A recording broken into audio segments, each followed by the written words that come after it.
Lightning split the sky as he staggered into their war camp, smiling.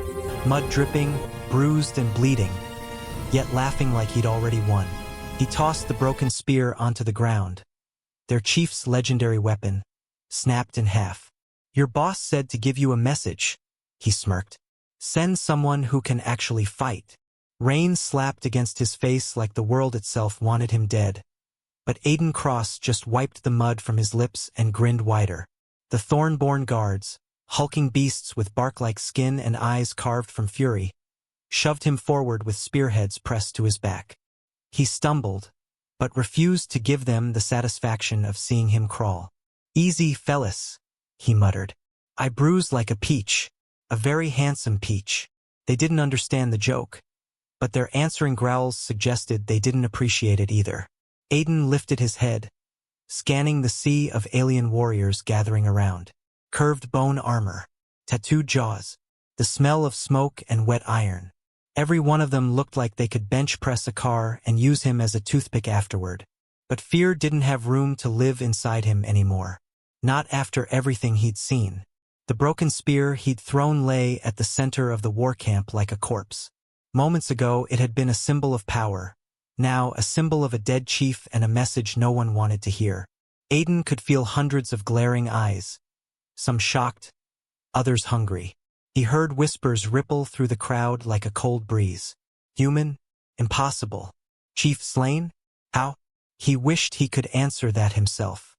The truth was messy, brutal, and not nearly as heroic as they assumed. One guard slammed a fist into Aiden's ribs, forcing a grunt from him. He inhaled sharply, pain burning in his chest, but he kept his smile. Weakness was blood in the water here. Humor was his armor. "You hit like my grandma," he coughed. "She's dead, by the way. So embarrassing." A few warriors snickered, just a twitch of lips, but Aiden noticed. Good. Laughter meant the fear was already shifting in his direction. Chains clanked around his wrists and ankles, but he flexed against them slightly, testing. He'd slipped worse before. He'd escaped worse before. And if luck didn't abandon him soon, he'd do it again. He reminded himself why he returned to this hell. Not to surrender, not to die, but to warn them, because what killed their chief wasn't done hunting. A shiver chased down his spine as he whispered to himself, "Come on, Aiden. You didn't survive that nightmare just to lose to these wooden-faced giants." He raised his eyes to the storm and smiled like he still controlled the thunder. The Thornborn warriors formed a ring around him, shoulders overlapping like a living wall of jagged armor. Torches hissed in the rain, casting warped shadows across their faces. Faces that looked like they were carved to intimidate fear itself. Aiden didn't flinch. He simply cracked his neck and looked at the nearest warrior. "Is this the welcoming committee? Because the hospitality sucks." No one laughed this time.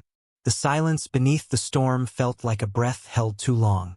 Then the crowd parted. She stepped through. Commander Vera, taller than the others, body carved with years of war. Yet there was elegance in her stride. Her armor glinted with symbols of victories earned in blood. Her gaze alone felt like being pinned to a wall. Aiden swallowed. Humor paused. Just for a second. She looked at him with the kind of disgust one reserves for crawling insects. "You dare bring that into my camp?" Her voice was fire-cooled into steel. Aiden glanced at the broken spear lying in the mud. "Oh, that," he shrugged. It slipped. The warriors around him roared threats in their guttural language, but Vera lifted one hand. Silence crushed the noise instantly. Her power didn't need volume. She stepped closer, her boots splashing through the puddle around the spear. "That weapon belonged to our chief. If you have damaged him..." She leaned close, breath cold against Aiden's ear. "I will peel your soul out through your screams." Aiden turned his head just enough to meet her eyes. "Trust me. The chief's having a much worse day than I am." A flicker. Small but there. Confusion. Doubt. Maybe fear. Aiden saw it. And he pushed. "He tried to fight it," Aiden said quietly, the humor fading like a dying ember. "He really did." He looked away, not dramatic, just honest. But some monsters don't care how strong you are. The wind cut colder. Whispers scattered again, louder this time. Fear began growing roots. Vera studied him, really studied him, as if peeling back each layer of bravado and bruises to find the truth underneath. Her jaw clenched. "Where is he?" she demanded. Aiden smiled again, but it wasn't arrogant anymore. "You don't want the answer." Lightning cracked above, and for the first time, Vera stepped back. Aiden lifted his chained hands in a half-shrug. "I came to warn you, but hey, if you'd rather kill me first, be my guest. Just means you'll scream sooner." Thunder swallowed the last word, and every thorn-born eye widened, because somewhere beyond the camp the earth growled. Something was coming. The growl beneath the earth didn't stop. It rumbled again, deeper this time. The Thornborn stiffened, hands tightening around weapons like children grabbing blankets in the dark. Aiden watched their fear bloom and couldn't blame them. He still woke up screaming from memories of that sound. Vera grabbed the front of his shirt, dragging him closer until the chains rattled against his bones. "What did you bring to our lands?" she hissed. Aiden fought the urge to laugh, not because it was funny, but because panic never helped anyone breathe. "You think I dragged this nightmare here?" he said, voice low but steady. "I'm just the idiot who survived long enough to warn you." Her eyes narrowed. "Warn us of what?" Aiden inhaled, and the scent of damp earth and fear hit him like a punch from the inside. His words tasted heavy. "The things that tore your chief apart." Silence. It clung to them like the storm's fog. Vera released him slowly, as though the truth made his skin toxic. Aiden glanced toward the trembling horizon. "They're called reavers. Ugly bastards. Imagine a shark, a scorpion, and a nightmare had a baby. They'd still be prettier." A few warriors looked like they might vomit. Good. At least they believed the danger now. "It happened in the ruins," Aiden continued. "Your chief wasn't hunting humans. He was protecting one." Vera frowned. "Protecting who?" Aiden hesitated. His chest tightened at the memory. The screams, the blood, the small hand gripping his jacket. "A kid," he said finally. "Human. Barely 10. But there's something different about him." He didn't know how to explain the impossible. The glowing veins, the air warping around the child when he cried. The power that made the reavers hungry.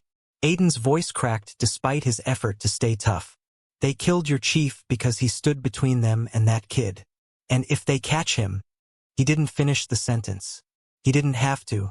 Vera's expression softened, only for a heartbeat, before armor returned to her eyes. "Where is this human child?" she demanded, urgency replacing pride. Aiden nodded toward the forest line. "Hiding. Scared. Probably wondering if I'm ever coming back." Vera turned to her warriors, barking orders sharp enough to cut stone. The ring around Aiden broke into organized chaos. He let out a shaky breath. "Finally, someone's listening to me." But before relief could settle in his stomach, the ground erupted, sending warriors stumbling. Aiden's smile vanished. "Oh, great timing," he muttered. From the darkness of the trees, glowing eyes blinked open. The glowing eyes multiplied, dozens, then hundreds, emerging like embers rising from the underworld. The Thornborn shouted, forming defensive lines, their bravado melting into primal fear. Aiden's pulse hammered. "Yep," he whispered. "Those are definitely the ugly bastards." A reaver lunged from the shadows. 6 limbs, armored hide, jaws that unhinged like a nightmare invented teeth for sport. It slammed into a warrior so hard he flew like piece of cloth in hurricane winds. Vera reacted instantly. Her spear sliced lightning through the air, the tip sparking against the creature's exoskeleton.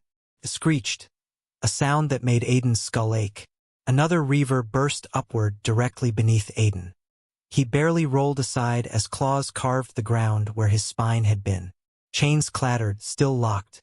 Panic flashed in his chest, but he crushed it down. Okay, no pressure," he muttered, trying not to pass out. "Escape now, scream later." He twisted his wrists sharply. A tiny metal pin, hidden under his skin wrap, slid into his palm. He jammed it into the lock. Click. His chains fell away. "Oh, thank God," he gasped, then immediately punched the reaver in its too many teeth. "Back off, spider lobster." Vera saw him freed and snarled, "You dare escape during, lady, unless you want your people turned into snacks. Maybe don't yell at the guy saving your life."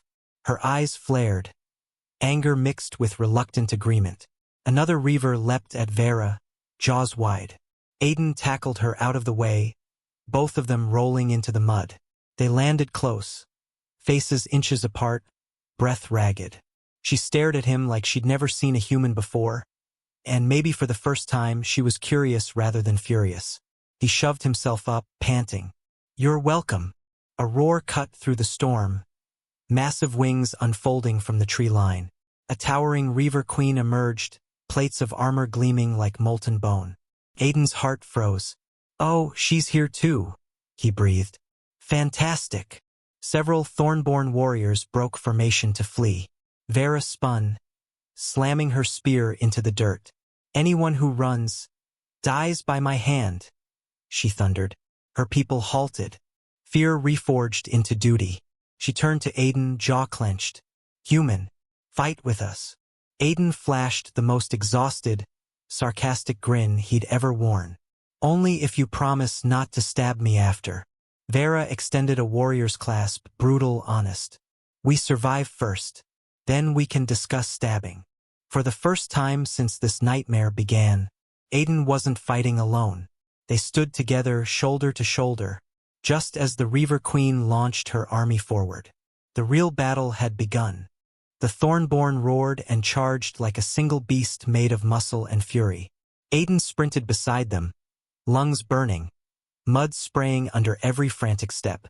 A Reaver lunged straight at him, claws first. Aiden ducked, slid under its belly, and jammed a blade into the soft hinge of its armor. Black blood sprayed across his shirt. "Oh great," he groaned. "Now I smell like dead nightmares." Another Reaver sprinted toward a small Thornborn child frozen in terror. Aiden didn't think, just moved. He slammed into the creature, shoving it aside, then scooped the trembling child into his arms. "Hey buddy, run on 3, 1. The kid darted away before 2. "Yeah, okay. Smart kid," Aiden wheezed. He stumbled back as Vera crashed down from above, her spear impaling the same Reaver Aiden pushed. She landed like thunder, snarling with protective rage. "You saved one of ours," she said, voice rough but softer than before. Aiden smirked through the pain. "Don't get all emotional on me. It's weird." They stood back to back as 3 Reavers circled them, drool dripping from fanged jaws. Aiden sighed. "I hate cardio." The monsters pounced. Vera spun into them like a hurricane of blades. Aiden ducked and stabbed upward, catching one under the jaw.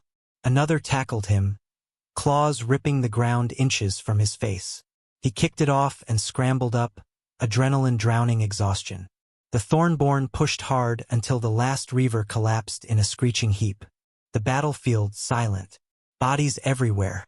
Mud soaked in blood, red and black mixed like war had its own signature color. Aiden's chest heaved. He dared a shaky smile. "That wasn't so bad," he gasped. The sky split apart. Every warrior froze. Even the wind forgot to move. From the storm clouds above, something enormous descended, shadow swallowing fire. A mothership. Reaver sigils glowing like the eyes of demons too big to fit in nightmares. Aiden's stomach turned to ice. "You have got to be kidding me." Lightning cracked again, and this time a small figure stumbled from the forest edge. The child. His veins glowed bright beneath the skin, energy pulsing like a heartbeat made of light. Vera stared at the phenomenon, stunned. "What is he?" Aiden swallowed hard. "The reason your chief died. The reason they're here. The reason we're all still breathing." The child looked at the sky, eyes shining brighter as the mothership's roar vibrated the world. Aiden tightened his grip on his blood-stained blade. "Round 2, he whispered, "is going to suck." The war had only just arrived. The storm has chosen its battlefield, and humanity isn't losing without a fight. If you're ready for the war that decides who gets to breathe tomorrow, stay tuned for episode 2, because the wind didn't just drag in a message. It brought the end of a kingdom,